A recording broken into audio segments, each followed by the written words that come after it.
Hi friends, share বাজার রহস্য চ্যানেলে আপনাদের স্বাগত। আশা করি আপনারা ভালো আছেন এবং সুস্থ আছেন। ফ্রেন্ডস, নিফটি আজকে অত্যন্ত ছোট রেঞ্জের মধ্যেই কাজ করেছে। নিফটি এখন কিং কর্তব্য বিমূঢ়, উপরে যাবে না নিচে যাবে। কিন্তু মার্কেট এক্সপেক্ট করছে মোস্টলি ব্রেকআউট হওয়ার সম্ভাবনা বেশি, যে সমস্ত ফিউচার ইভেন্ট বাকি আছে তাকে কেন্দ্র করে। যাই হোক, আজকে নিফটি 24,642, অর্থাৎ 32 পয়েন্ট উপরে ক্লোজিং করেছে। অন্যদিকে ব্যাংক নিফটি 53,391, অর্থাৎ 186 পয়েন্ট নিচে ক্লোজিং দিয়েছে। অন্যদিকে ডিআইআই আজকে 2008 কোটি টাকার বাই করেছে, আর এফআইআই 1012 কোটি টাকার সেল করেছে। ঠিক আছে, তো ডিসেম্বর মাসে কিন্তু আহামরি বড় সেলিং ফেলিং হওয়ার সম্ভাবনা কিন্তু খুবই কম এফআইআই তরফ থেকে।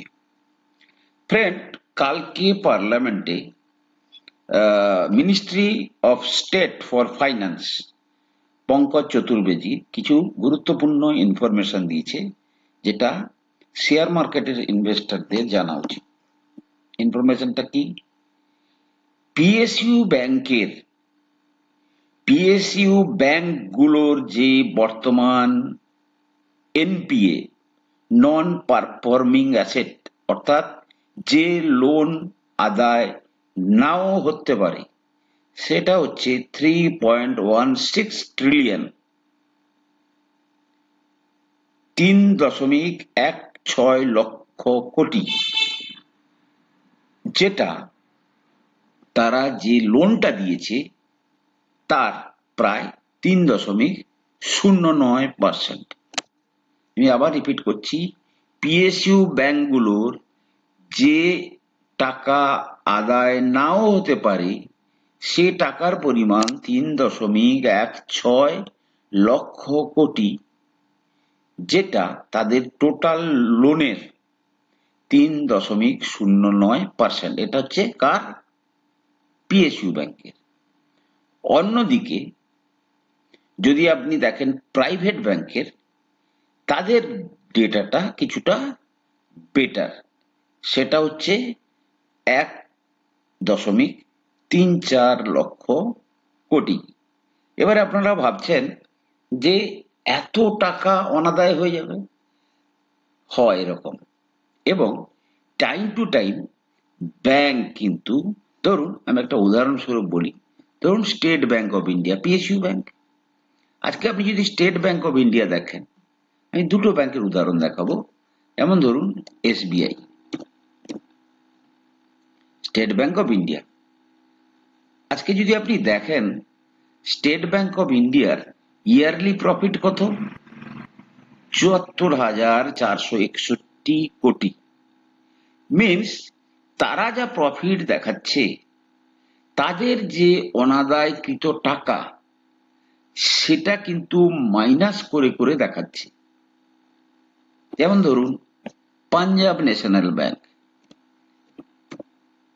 তাদের যে টাকা আদায় হবে না সে জিনিসকে কিন্তু তারা আগে থেকেই কিন্তু কনসিডার করতে করতে, তাই দেখবেন মাঝে মাঝে রেজাল্ট খারাপ হয়। যেমন ধরুন এখানটাতে মাইনাস 12,000, মিনস সবকিছুকে অ্যাডজাস্ট করে দেওয়া হয়েছে। সবকিছু যেগুলো আদায় হবে না সেগুলোকে অ্যাডজাস্ট করে প্রফিট থেকে বাদ দেওয়ার পরে লস শো করা হয়েছে। তাই ধরুন এবারে 14,535 কোটি টাকা, মিনস এটা যে প্রফিটটা দেখানো হয়েছে সেটা কিন্তু এনপিএটাকে মাইনাস করে। ঠিক আছে, সুতরাং টোটাল সিস্টেমটা জানতে হবে এবং এটা নিয়ে আহামরি তেমন কোনো চিন্তার কারণ নেই। ইনফরমেশনটা কিন্তু জানাটা অত্যন্ত জরুরি। ফ্রেন্ডস, দেখুন কেন রিটেল ইনভেস্টর মার্কেটে পয়সা রোজগার করতে পারে না। আর এই ডিম্যাট অ্যাকাউন্টের কিন্তু একটা ডেটা প্রতি মাসে মাসে বেরোয়। নভেম্বরের ডাটা বেরিয়েছে, ঠিক আছে। এবারে দেখা যাচ্ছে Number of new demat account added in November dropped to less than 3.2 million, অর্থাৎ প্রায় 32 লক্ষর কাছাকাছি, লোয়েস্ট সিন্স এপ্রিল 2024, যেটা প্রায় 44 লক্ষ করে অ্যাকাউন্ট খোলা হচ্ছিল প্রতি মাসে মাসে এই বছরের, সেটা কমে, অর্থাৎ মার্কেট যখন খারাপ হয়ে যায় তখন যে মার্কেটে ঢোকা উচিত সেটা রিটেল ইনভেস্টরদের মধ্যে থাকে না। অনেকে মার্কেট থেকে বেরিয়ে যায়, অনেকে অ্যাকাউন্ট ক্লোজিং করে দেয়, এবং সেটাই হচ্ছে স্ট্যাটিস্টিক্স, এবং সেই স্ট্যাটিস্টিক্স কিন্তু কন্টিনিউয়াস কিন্তু রিপিট হচ্ছে। This marks the second consecutive month of decline in new account addition amid market turbulence triggered by FPI, foreign post মানে FII যে সেলিং হচ্ছে, এবং আর্নিং ডিসঅ্যাপয়েন্টমেন্ট।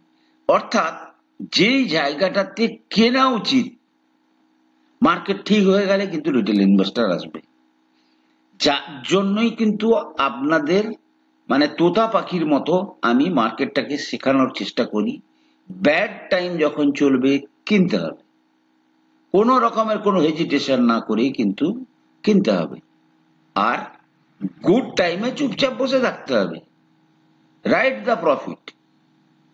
একটা টাইমের পরে আস্তে আস্তে করে প্রফিট আপনি বুক করুন। একই জিনিস দেখুন,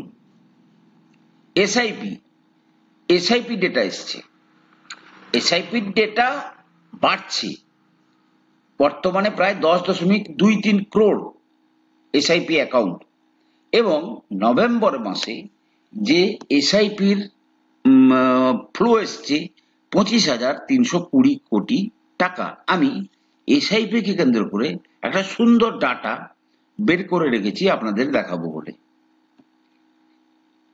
এই সমস্ত ডাটা আপনাদের জানা উচিত, তাতে কি হবে, এতে আপনাদের মার্কেটে থাকার জন্য কনফিডেন্স আসবে।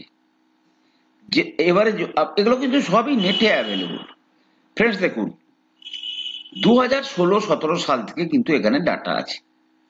যদি আপনি দেখেন 2016-17 সালে 43,921 কোটি টাকা ফাইনালি মার্কেটে এসেছিল, এবং তখন প্রতি মাসে কত টাকা আসতো, ধরুন এই যে 3,122, মানে 3,000 ঘরে, যেটা যদি আপনি দেখেন 2020-21 কত হয়ে গেছিল, প্রায় ডবল এর চেয়েও বেশি, 96,080 কোটি। ঠিক আছে, এবং তখন মান্থলি ধরুন 7-8-9,000 কোটি টাকা করে প্রতি মাসে আসতো। সেইটা যদি আপনি 23-24 যান, সেটা কত হয়ে গেছে, মানে 20-21 থেকে 23-24 দেখুন ডবলের চেয়ে বেশি হয়ে গেছে, 1,99,219 কোটি। ক্লিয়ার? এবং সেক্ষেত্রে গড় যদি দেখা যায় আপনার 16-17 হাজার কোটি টাকা করে প্রতি মাসে এসছে। এবারে এখনো পর্যন্ত ডিসেম্বর, জানুয়ারি, ফেব্রুয়ারি, মার্চ বাকি আছে, 4 মাস বাকি আছে, এবং যদি দেখা যায় এই 4 মাসটা গত যে মানে এই যে এভারেজটা এসছে সেটাকে যদি অ্যাড করা হয়, প্রায় 2,84,000 কোটি টাকার কাছাকাছি আসবে। মিনস 50% জাম্প হবে এই বছরে। ক্লিয়ার? তাহলে মার্কেটে কিন্তু পয়সা আসছে, আসবেও। এবং আপনাদেরকে এর আগেও আমি ডাটা দিয়েছি যে ইন্ডিয়ান মার্কেটে ইকুইটির তে ইনভেস্টমেন্টের যে রেশিও, সেটা কিন্তু অত্যন্ত মানে খারাপ, যেটা over a period of time কিন্তু খুব বেটার হবে।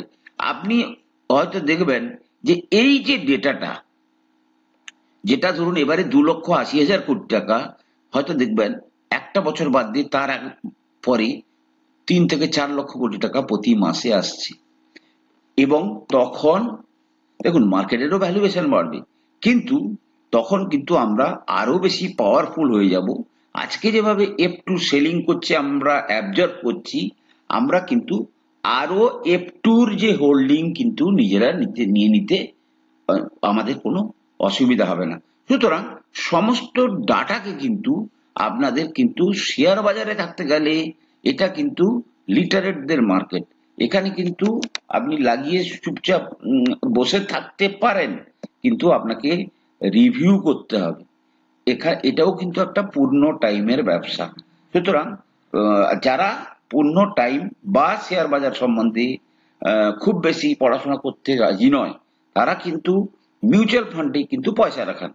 তাতেও কিন্তু আপনাদের যে রিটার্ন সেটা কিন্তু তুলনামূলকভাবে অন্যান্য জায়গার তুলনায় বেশি হবে। আপনি যদি দেখুন যেখানটাতে 16-17-তে এসআইপিতে যা টাকা আসতো, তার মানে তাদের পজিশন আজকে কি অবস্থায় আছে, তাদের টাকাগুলো, বা আজকে যারা ইনভেস্ট করছে 10 বছর পরে যে টাকাটা আসবে তার পরিমাণটা কিভাবে হবে।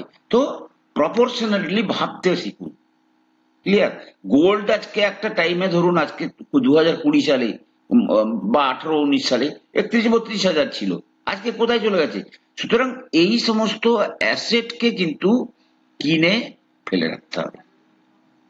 অন্যদিকে ফ্রেন্ড, আজকে ইউএস এর সিপিআই ইনফ্লেশন ডেটা আসার কথা ছিল, এবং এই ইউএস এর সিপিআই ইনফ্লেশন ডেটার উপরে কিন্তু ফেডারেল রিজার্ভ যেটা এই বছরে 4টে রেট কাট করবে বলেছিল, প্রথমে 0.5 বেসিস পয়েন্ট কাট করেছে, গত মাসে 0.25 বেসিস পয়েন্ট কাট করেছে।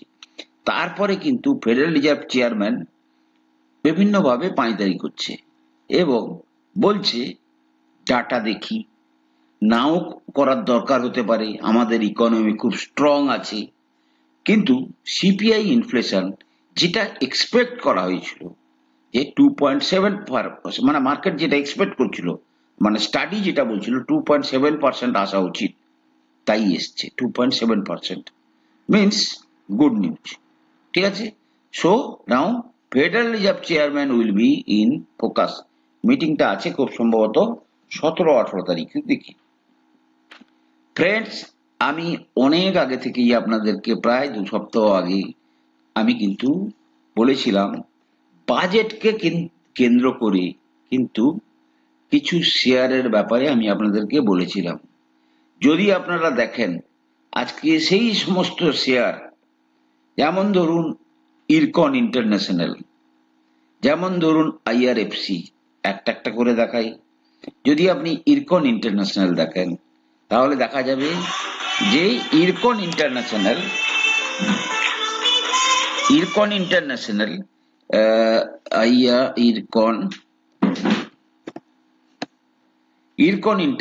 ফ্রেন্ডস, দেখুন আমরা যে লেভেলটাতে চর্চা করেছিলাম সেখান থেকে প্রায়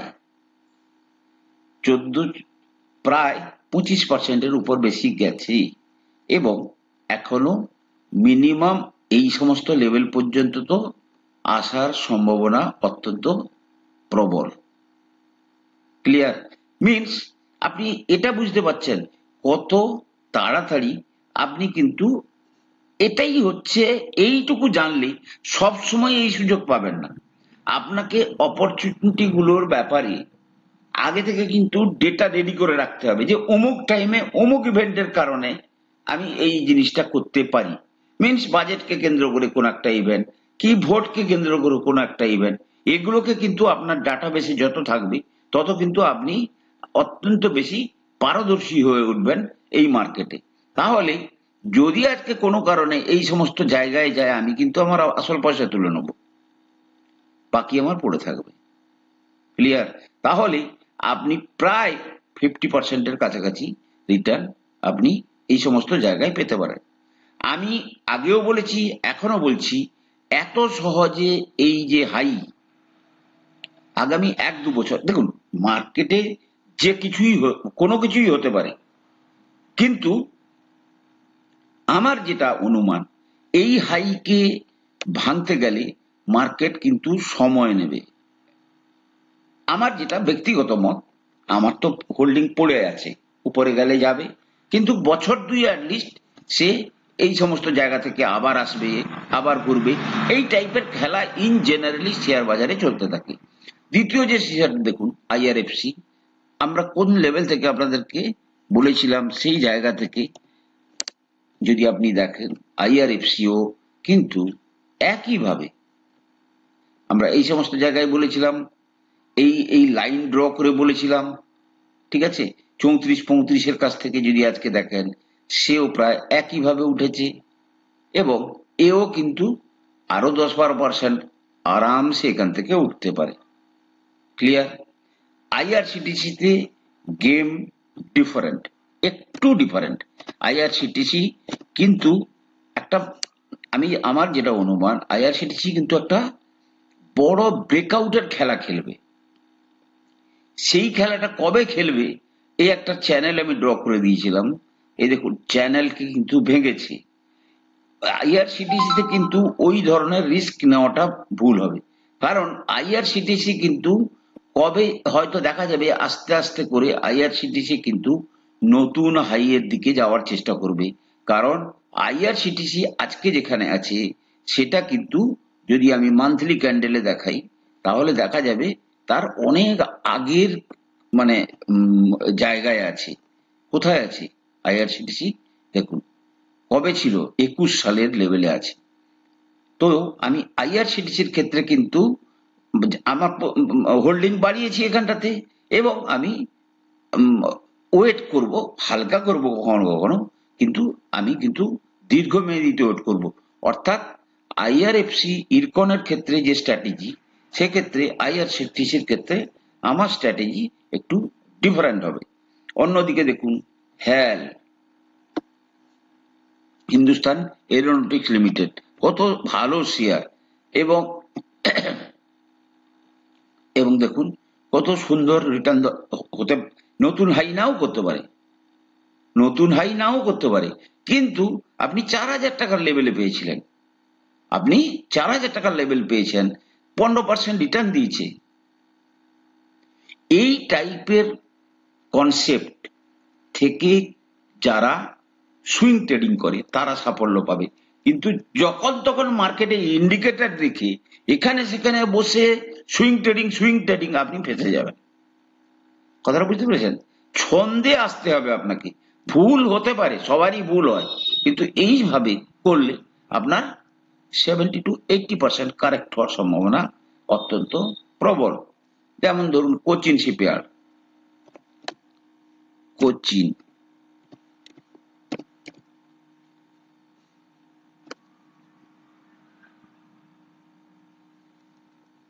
দেখুন কোথায় চলে এসেছিল, 1300-র কাছাকাছি, এখান থেকে প্রায় 20% আপ মুভ দিয়ে দিয়েছে। হতে পারে আগামী দিনে আরো বেটার মুভমেন্ট দেবে। বুঝতে পেরেছেন আমার লজিক কিটা বলতে গিয়ে? বুঝতে পেরেছেন? আবার সে যেহেতু বড় মুভমেন্ট দিয়েছে, সে নিচের দিকেও আসতে পারে। আমি কিন্তু মেন লজিক যেটা বলছি যে আপনাদেরকে ভাবাটা কিরকম ভাবে হবে। কারণ কি কোচিন শিপইয়ার্ড বা গার্ডেনরি শিপ বিল্ডার, এদের নিয়ে যতটা না আমি সার্টেন, তার তুলনায় বেশি সার্টেন বা বেশি চার্টের ব্যাপারে আমি কনভিন্স, সেটাকে হ্যাল, আইআরএফসি, ইরকন, আইআরসিটিসি। আর একটা যেটা বলছি জিআরএসি।